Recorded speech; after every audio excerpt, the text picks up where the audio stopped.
What is happening, YouTube? Blair McKeithen here, representing Formula Golf, and as you can see with my new logo on my sweater, representing Granite Supplements. Been very fortunate this off season to acquire a couple new sponsors. There's been two companies that have been gracious enough to help me financially for this upcoming season, my third season on the Alps Tour. I am out here in Ain Sokhna, Egypt. It's been 2 years since I've been out here. I was here when COVID first started, and I didn't make it to last season to get over here because I had to go home for visa issues. Anyways, as I ramble, I'm here again. I'm happy to be back. This is going to be the second tournament of the season. I just finished off the first tournament. Unfortunately, I missed the cut by one. I shot even par. It was a tough first couple days. I had a lot of jet lag, but I handled myself very well when my physical body wasn't at tip-top shape. So I'm here on a practice day. I'm going to play 9 holes on the other golf course, which is where our second tournament is. This is the C course out here. And we're going to get started. I'm just going to talk my way through this practice round. I got my yardage book in my pocket. I'm just going to go out here. I played here before. I'm just going to try to shoot a little bit of a score, and then off camera I'll chip and do my putting. So anyways, this is hole 1 here on the C course. 310 yards up this hill.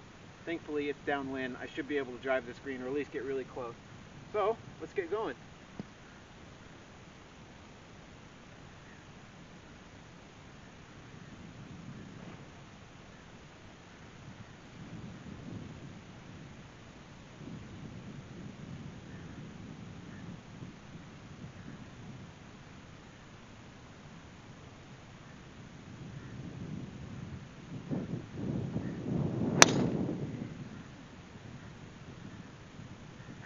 Good.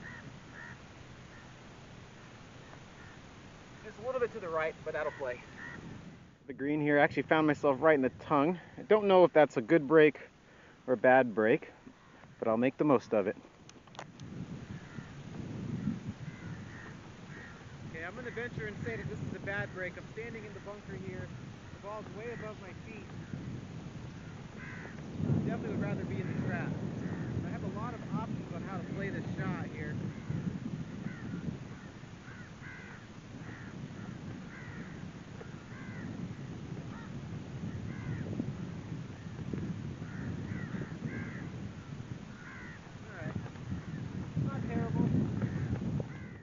So I am near the Gulf of Suez, which is a big body of water out there to the east, facing more towards the Middle East.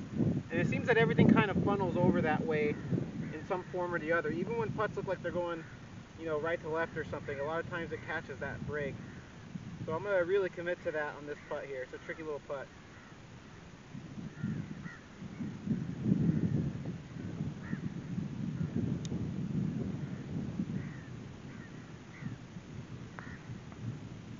Alright. So that'd be a great start in the tournament. 1 under. Okay, so hole 2 on the C course is a 400-yard par 4. Pretty straight away. This is the easiest 9 out of all 3 out here. We're sticking with the downwind, so just bomb and drive.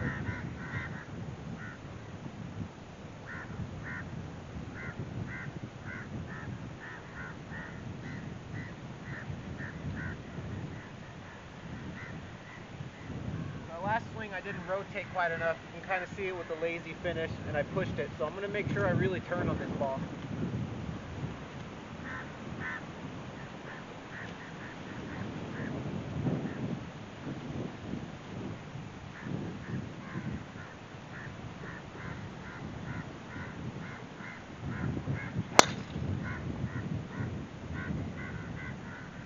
Well, I caught that on the toe, but it's going to work out just fine. It's the opposite kind of ball flight that I want when I'm trying to hit downwind. It's to hit kind of a tumbling draw that's not going to get much yardage. So you actually don't get much rollout out here. Believe it or not, it rained yet last night pretty hard. My divot's right here. This kind of sticks. You can get some mud balls if you don't hit it in the fairway, so it's important to be in the fairway. I got 85 yards here. Downwind, up the hill. Probably playing about 82. Got a 60 degree.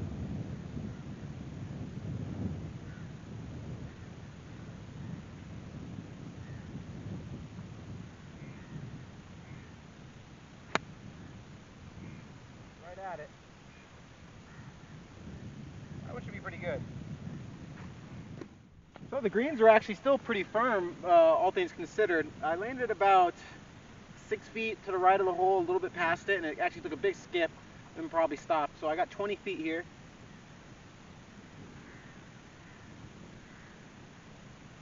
Left to right putt. Remember, the Gulf of Suez is that way, so it's actually going to be a little bit faster than than one would think. So I got to just be aware of these things.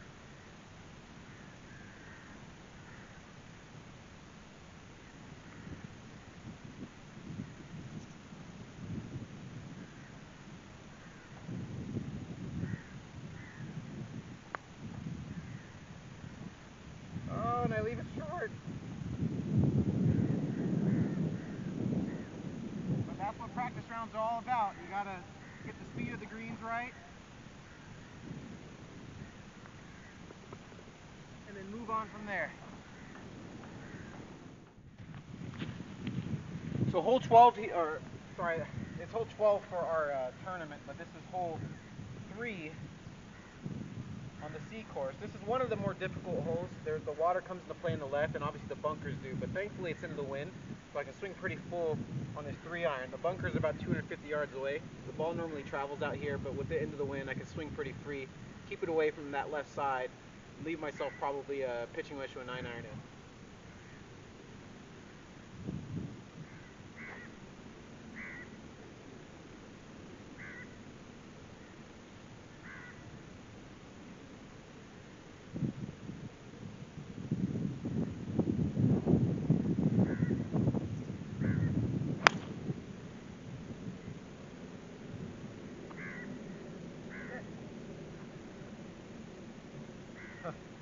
Hit that a little bit too far to the left. I overdrew it, but it's going to be okay.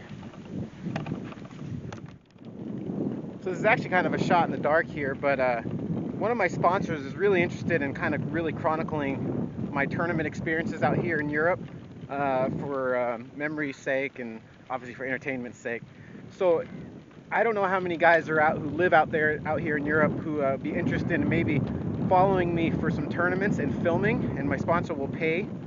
Just shoot me a DM whenever you see this video, and then let me know if that's something you're interested in. You know, we play in Italy and Austria and France and Spain. So if you guys are interested in making a little bit of extra money and following me around for 4 or 5 hours, just filming me from the perimeters, that'd be awesome. And then we'll talk about price, and hopefully one of you guys can do it. We got 133 yards up this hill into the wind. On any normal, like if this was 2 years ago when I played here last, my ball is for sure in the water. So really fortunate to have the course be as soft as it is. That's why the scores are as low as they are, because these courses actually aren't that easy. So I got a 9-iron here. I'm going to draw it into this, it's kind of like left to right into wind. And I should hold it up against that. The key to this shot is making sure that I rotate.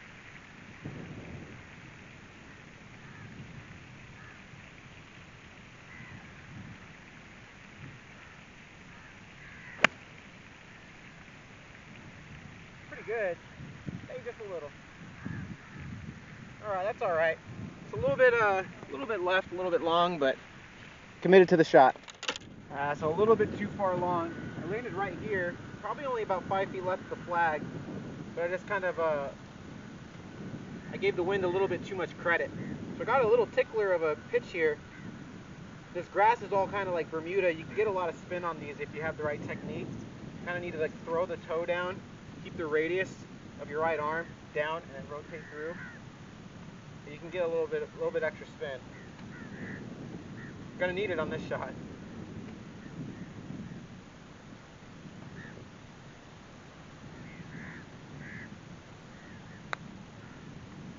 Oh.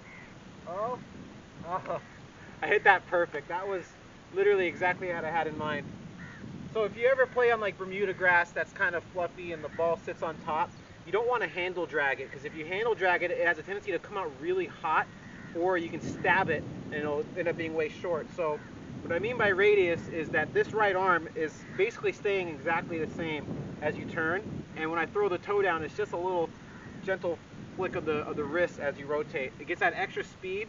The shaft lean, there's not really any shaft lean, it's just kind of more neutral, and it just clips it like that. That was good. This par 3 is 118 yards. The wind is into and cross. And believe it or not, this shot's going to be really similar to that pitch, that spinny pitch I just hit. Courtesy of my coach, Fabian Lozano, I really got into wedge matrix over the last year, and especially in the off season, I've worked really hard, and it's done me a lot of good from chip shots all the way up to my wedge shots. Also, I got the Tiger Woods TaylorMade wedges. Oh my God, best wedges of all time. So anyways, I got my 50-degree here.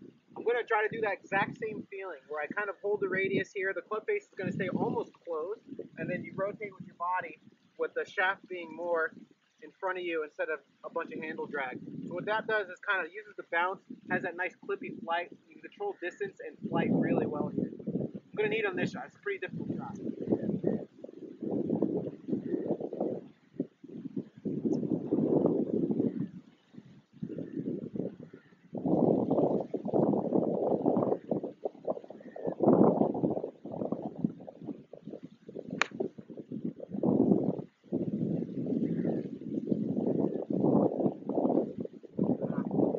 Good shot, just a little short. It's always tough to control the spin rate when you're hitting into a gust like that, but I'll take that shot every time.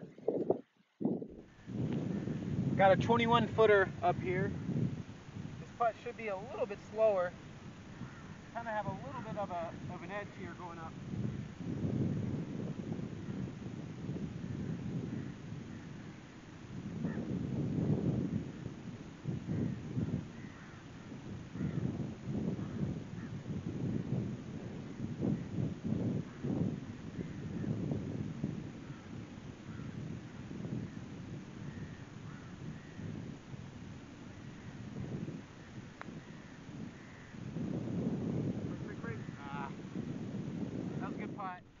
So these little comebackers are no joke in tournament time, you know? I definitely grind over these because you never want to be careless. Every single stroke matters. Thankfully, in my last tournament, I didn't miss anything inside of 5 feet. I just didn't really make much over 10 feet.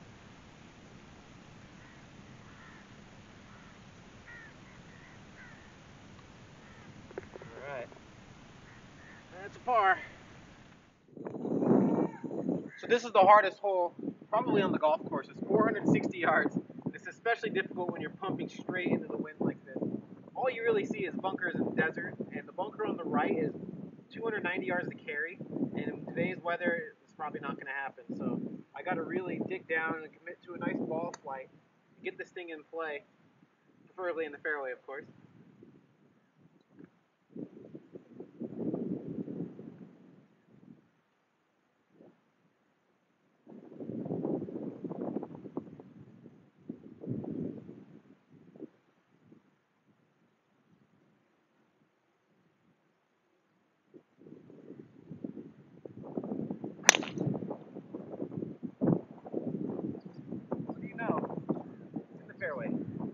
So there's that bunker I was telling you guys about. That was about 290 to carry. I'm just past pin high of it. And I mean, this was dead in the middle of the fairway, and that's how close it is to the desert. And you never know what kind of lie you're going to get in there. You could also lose your ball pretty easily, believe it or not. So just, this is one of those holes where you just really gotta make it happen somehow on this hole. So thankfully I'm in the fairway. I probably have 100, well, I'll tell you in a second. So I have 175 yards. I'm pumping into the wind. The thing is, what I've learned after playing some professional golf for a while is that trying to hit shots extra close from this yardage is definitely not necessarily the right play. It forces you, if I'm trying to fillet a 6-iron in, it's just really difficult to hit it close, especially if I'm going to have to probably take yardage off by hitting a cut. So instead I'm going to hit my 7-iron here, which normally goes a little bit past 180. I know it's most likely not going to get there, but it should get at least 170. So if I hit it perfect and I'm straight at the pin, I have a 15-footer putting up the hill. Long is taken completely out of play, and I can swing freely. So that's the game plan. So let's see if I can execute.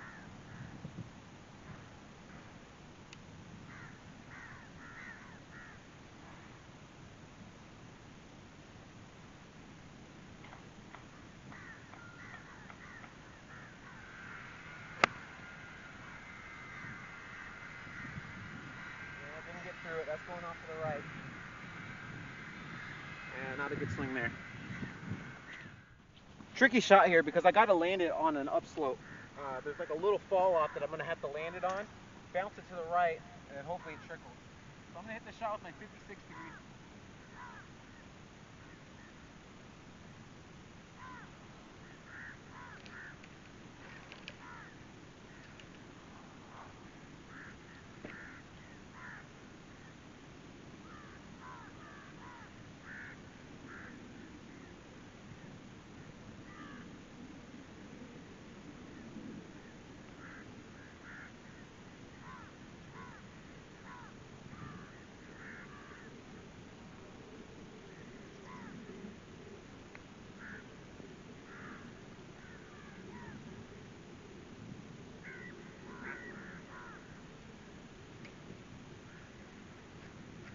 That's not so bad.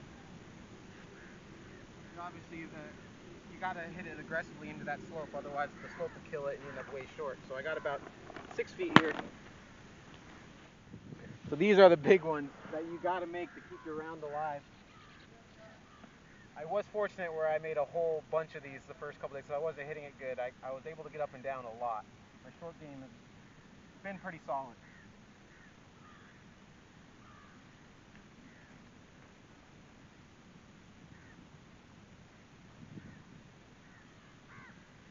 So I'm reading this seam to go right, but the pull of the Suez Canal is going to keep it from snapping. It's very similar to the putt I had on the first hole, where I just really got to commit to taking less break than what I can see.